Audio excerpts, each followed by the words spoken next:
18e sommet de la francophonie. Avec nous sur ce plateau, Aurélien Agbenonsi, bonsoir. Bonsoir monsieur. Soyez le bienvenu sur TV5 Monde. Vous êtes le ministre des Affaires étrangères de la République du Bénin. Je vous propose de commencer par cette information, la traditionnelle photo de famille de ce 18e sommet, avec un petit couac, si l'on peut dire, puisque le Premier ministre de la République démocratique du Congo, Jean-Michel Sama-Kondé, a boycotté le cliché. Dans un tweet, le gouvernement congolais explique, je cite, ne pouvoir s'afficher à côté de Paul Kagame pour manifester la totale désapprobation du gouvernement contre l'agression rwandaise. Je referme les guillemets. Vous le savez, monsieur le ministre, et vous allez nous donner votre point de vue sur ce sujet. Kigali est accusé par la République démocratique du Congo de soutenir les rebelles du M23 qui sont toujours ce soir aux portes de Goma, au nord Kivu. Mais d'abord, donc, avant votre réaction, retour sur cette cérémonie d'ouverture officielle du 18e sommet de la francophonie. Des images commentées par Philippine de Clermont-Tonnerre.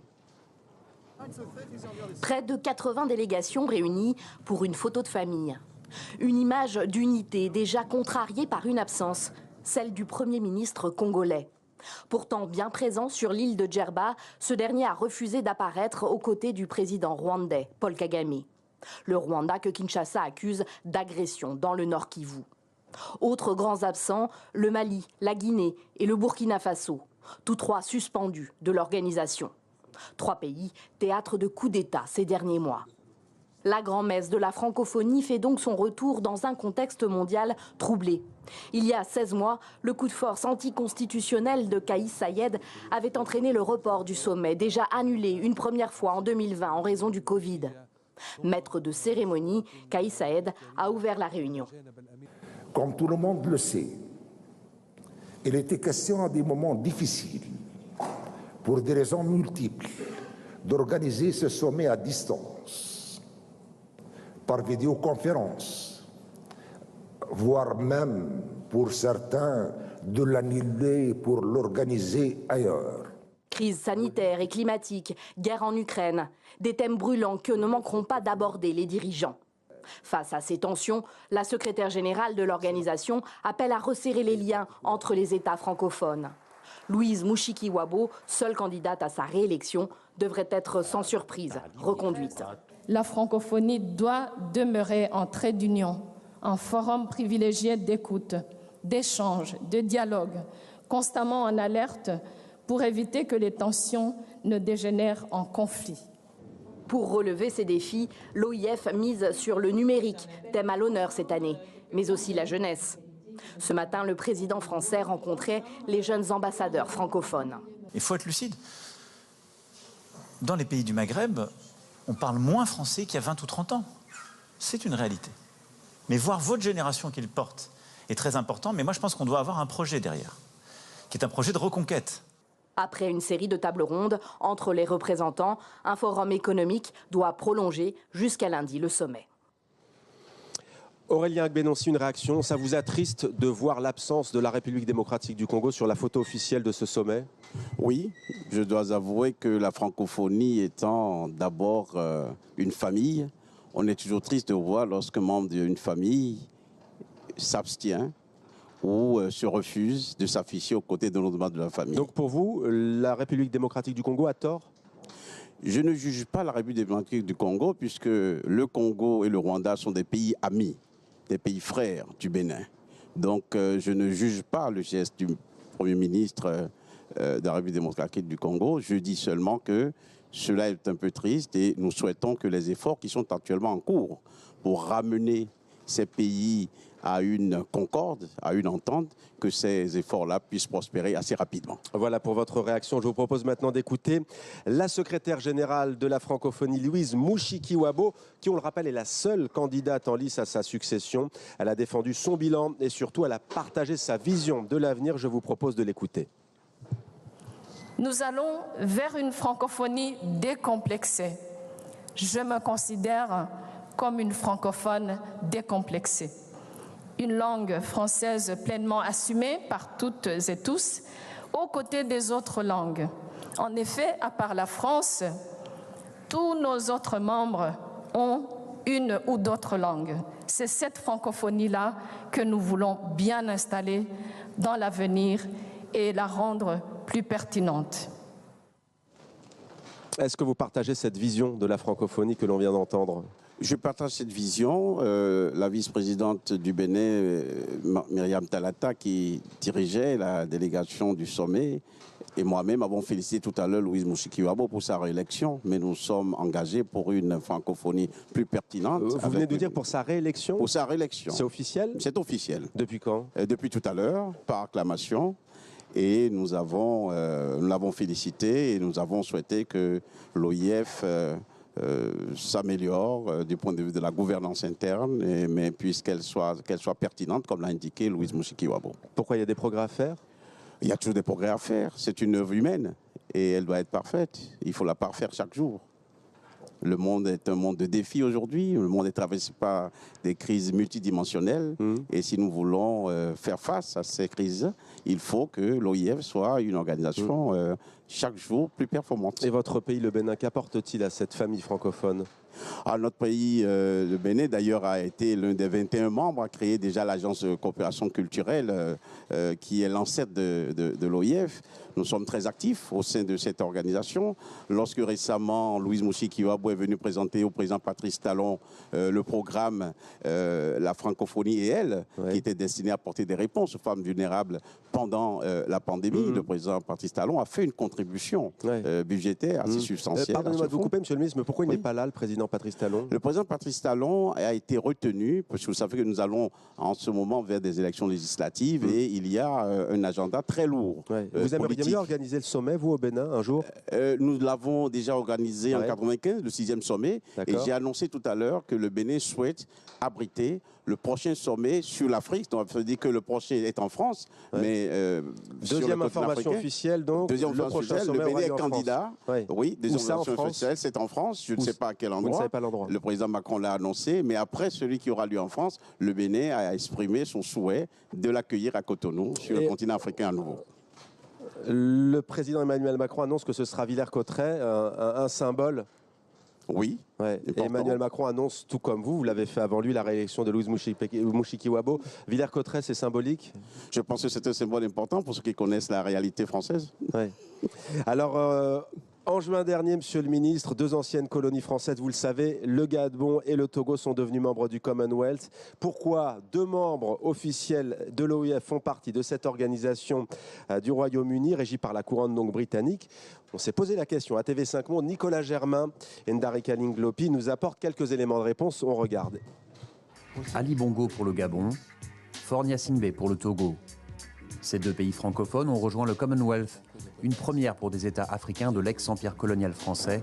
C'était en juin dernier. Le Commonwealth compte en son sein des pays qui ont eu des relations constitutionnelles avec ma famille. Certains qui continuent à en avoir et de plus en plus de pays qui n'en ont pas. Le prince Charles, roi aujourd'hui, s'en réjouit, la Grande-Bretagne étant son influence. Bien avant Lomé et Libreville, des États non anglophones du continent comme la Namibie ou le Mozambique ont rejoint l'organisation en 1995. Resté dans l'Organisation internationale de la francophonie tout en rejoignant le Commonwealth. En 2009, Kigali avait déjà fait ce choix. Le Rwanda était alors en pleine crise ouverte avec la France. L'adhésion au Commonwealth est politique, mais aussi économique. Le ministre togolais des Affaires étrangères l'assume. L'adhésion du Togo est motivée par le désir d'étendre son réseau diplomatique, politique et économique, et de se rapprocher du monde anglophone.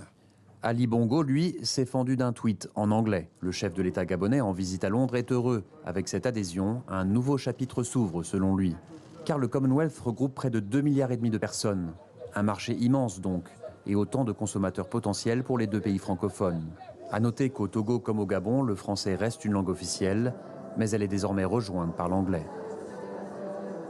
Voilà, et d'autres pays, monsieur le ministre, chers téléspectateurs, font le sujet inverse, le chemin inverse. Il s'agit des Seychelles, par exemple, qui appartiennent officiellement au Commonwealth. Mais ce pays a choisi d'adhérer à la francophonie dans un entretien que Wavel Rakmalawan nous a accordé. Il est le président des Seychelles. Il nous explique le choix de son pays. Écoutez. C'est très intéressant qu'aujourd'hui, le Commonwealth attire même les pays qui n'étaient pas des colonies britanniques auparavant.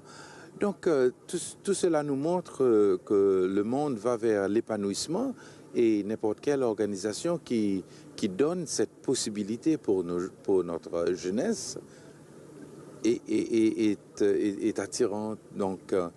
Alors, on explique souvent, beaucoup expliquent souvent que le Commonwealth est une organisation peut-être davantage centrée sur l'économie, sur les partenariats économiques, et qu'au fond, la francophonie serait davantage centrée sur la culture. Est-ce que c'est votre expérience? C'est un peu mon expérience, mais je ne vois pas pourquoi les deux organisations ne peuvent pas bouger dans d'autres directions. Mais là, moi, je pense que c'est la jeunesse qui va transformer ces organisations. Et ce matin, on a entendu aussi, quand l'organisation de la francophonie a posé des questions, a fait le survey, on a eu beaucoup de personnes des pays anglophones qui ont répondu à l'appel. Entretien réalisé par Dominique Chimbakala que vous pouvez revoir dans son intégralité sur notre site internet et sur les réseaux sociaux de TV5 Monde. La Gambie, pays là encore anglophone, membre observateur depuis 2018. Karine Henry a voulu savoir pour quelles raisons. Elle a posé la question à Mamadou Tangara, le ministre gambien des Affaires étrangères. D'abord, il faut savoir que la Gambie se trouve à l'intérieur du Sénégal et comme j'ai l'habitude de le dire, c'est une nation avec deux États, la Gambie et le Sénégal. Donc pour moi, les langues constituent des cloisonnements qui sont loin d'être étanches. Et nous avons commencé à travailler avec l'AIF, l'Agence universitaire de la francophonie, et qui a implanté le premier campus numérique francophone dans un pays anglophone et qui a en fait balisé la voie pour notre adhésion à l'OIF. Et donc on a jugé nécessaire de rejoindre l'OIF en tant qu'observateur pour pouvoir bénéficier de ce réseau. Et en venant à l'OIF, on s'est rendu compte aussi, on a bien compris davantage ce qu'est la francophonie. Pour nous, la francophonie, c'est d'abord la pluralité des cultures, des langues, c'est l'unité dans la diversité et c'est la solidarité. Et c'est cette solidarité agissante qui nous a amenés à intégrer la francophonie. Et moi, j'en suis un peu la personnification parce que j'ai bénéficié des bourses de mobilité de l'AIF, ce qui m'a permis d'investir ma propre culture. Voilà, monsieur le ministre, est-ce que votre pays, le Bénin, est lui aussi, à l'image du Togo et du Gabon, tenté par une adhésion au Commonwealth? Pour le moment, ce n'est pas l'ordre du jour. Je comprends que certains pays aient fait ce choix pour les raisons qui ont été évoquées tout à l'heure. Pour vous, ce serait tentant. Vous êtes voisin d'un grand pays anglophone, du Nigeria. Le Nigeria, plus grand pays d'Afrique en termes de population. A fait l'option déjà d'un bilinguisme pour tous ceux qui rentrent maintenant dans les études au Bénin, même au niveau primaire. Nous sommes en train de nous organiser pour cela. C'est en cours, l'expérience est en cours. Mais l'adhésion au Commonwealth n'est pas à l'ordre du jour pour le moment. Le Commonwealth, ça a plus une dimension économique, alors que la francophonie, elle véhicule plus des valeurs culturelles notamment, pas seulement, mais essentiellement. Économiquement, comment le Bénin se positionne dans cet entrepreneuriat qui est prôné aujourd'hui par l'OIF à travers notamment la connectivité? C'est le thème officiel, Namouri nous le disait tout à l'heure. D'ailleurs, le Bénin préside le réseau des ministres francophones de l'économie numérique. Oui. Mais nous nous positionnons comme une nation qui s'engage maintenant à travailler de manière très active pour consolider les bases de l'OIF dans ce domaine-là. Le Bénin est une nation qui croit en l'entrepreneuriat et qui se développe dans ce domaine-là. Mais je dois vous dire que au sein de l'espace francophone, il y a encore beaucoup à faire pour bénéficier du commerce intra-pays francophone. Il y a beaucoup à faire pour développer les entreprises, beaucoup à faire pour faire croître nos économies. Donc, pour le moment, notre adhésion au Commonwealth n'est pas à l'ordre du jour, mais nous travaillons avec des institutions britanniques comme UKF, par exemple. Alors, on rappelle une information importante que vous nous avez donnée ce soir, qu'Emmanuel Macron a donnée à Dominique Chimbakala, journaliste et présentatrice du journal Africa TV5 Monde. Le prochain sommet de l'Organisation internationale de la francophonie aura lieu en France, précisément à Villers-Cotterêts. Autre information, Louise Mushikiwabo est officiellement réélue par acclamation pour un deuxième mandat à la tête de l'Organisation internationale de la francophonie en tant que secrétaire général. Il y a une phrase d'Emmanuel Macron qui n'est pas passée inaperçue, monsieur le ministre. Il a déclaré: la francophonie est la langue du panafricanisme. Ça fait beaucoup réagir. Le panafricanisme, il y a les pour, il y a les contre. C'est une idée politique, une idéologie politique. Est-ce que vous acquiescez aux propos du président français ou est-ce que vous les trouvez risqués ou maladroits? Non, je ne trouve pas cela maladroit. C'est une manière d'exprimer une idée qui est très simple. C'est que cette langue permet à plusieurs États africains de converger vers un idéal, celui du vivre ensemble. Oui, mais imaginez comment pourrait-on réagir dans les pays d'Asie francophone, par exemple. Ça peut paraître exclusif, non? Non, c'est une famille de diversité, la francophonie. Et dire que... Il a ajouté le mot universel, le président français, pour être précis. Exactement, tout à fait complet. Voilà, donc nous sommes plusieurs groupes à faire partie de la famille de la francophonie. Et je pense qu'on ne devait pas accorder, on ne devait pas faire de cela un concept de polémique, mais une expression qui tend à traduire cette convergence que le français peut apporter aux États africains qui ont envie de vivre ensemble, de travailler ensemble. Et puisque vous avez prononcé le mot traduire, restez avec nous avant que je vous remercie. Vous avez prononcé ce mot traduire. On va s'intéresser à un des vecteurs méconnus de la langue française dans le monde, c'est le sous-titrage. On en a besoin parfois, vous savez, ces lignes de texte qui apparaissent dans vos films ou dans vos séries préférées, dans certains programmes également de TV5 Monde. Ça permet un apprentissage de la langue et c'est un travail de fourmi réalisé par des milliers de traductrices, de traducteurs partout dans le monde. Sur TV5 Monde, d'ailleurs, je vous le disais, de nombreuses langues sont traduites vers le français. Reportage à Paris pour mieux comprendre la création du sous-titrage et son économie qui est en plein essor grâce à la multiplication des contenus vidéo. C'est un reportage signé Simon Rodier et Camille Balland. Le sous-titrage, c'est un métier de l'ombre. Un travail de petites mains qui passe des heures et des heures à transcrire, traduire et adapter des contenus audiovisuels. Adriel a 12 ans. Bertrand et Stéphanie travaillent dans une société de post-production qui sous-titre plus de 2 millions de minutes d'œuvres originales. Chaque mot et chaque phrase a son importance dans ces bureaux. Le sous-titrage est non seulement une traduction dans le sens où on va potentiellement passer d'une langue à une autre, mais c'est également et surtout une adaptation. C'est dire l'intégralité des intentions de la version originale, mais pas avec les mêmes mots, pas de la même manière. Sur le logiciel, ce jour-là, c'est un film d'animation qui est sous-titré en français. Il sera ensuite traduit dans plusieurs langues par des éditeurs spécialisés. On a un portefeuille d'entre 3000 et 4000 traducteurs qui représentent, on va dire, peut-être une centaine de langues de destination. Une manière de transmettre la langue française. Complètement. Non seulement on véhicule les programmes faits en France, mais quelque part on véhicule la langue française, qui est la langue parlée pour tous ces programmes-là. En sachant que quand on fabrique des sous-titres, finalement, le spectateur peut écouter la langue française en lisant le sous-titre dans sa langue et faire un apprentissage un petit peu de la langue française et de se familiariser avec la langue française. Aujourd'hui, le sous-titrage est en vogue. La demande explose pour des contenus cinéma, télévision, réseaux sociaux. Les plateformes partout dans le monde produisent énormément et veulent diffuser au plus grand nombre. Je vais vous prendre l'exemple de Squid Game, qui est quand même une série coréenne qui a été sous-titrée en 31 langues. Pour moi, c'est du jamais vu. Jean-Pierre a toujours travaillé dans le sous-titrage. Il s'est installé ce jour-là dans un salon de l'audiovisuel pour promouvoir sa nouvelle solution basée sur l'intelligence artificielle. Habituellement, un long métrage, c'est 8 à 10 jours ouvrés en sous-titrage classique. Avec Spottle, on réduit ce délai-là à 2 jours. Pour ses clients, surtout des médias et des sociétés de production, il permet aujourd'hui de transcrire et éditer dans des temps records. L'intelligence artificielle permet des transcriptions rapides, puis les traducteurs repassent sur le texte. Les jeunes d'aujourd'hui sont des immenses consommateurs de sous-titres. Il y a des statistiques qui expliquent que la génération Z, ce sont des gros consommateurs de sous-titres, puisque sur les réseaux sociaux, ils consomment des sous-titres. Sur les plateformes, ils consomment des séries sous-titrées.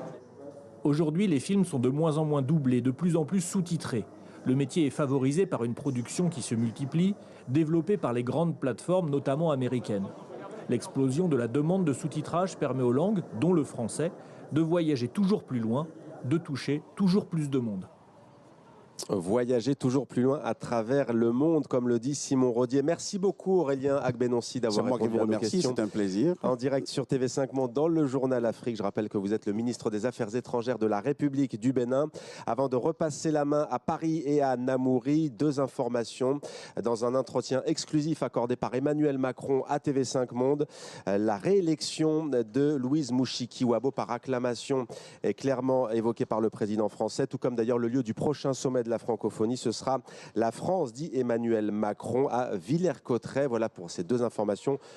Aurélien Agbenonsi d'ailleurs nous disait aussi la réélection par acclamation de Louise Mushikiwabo.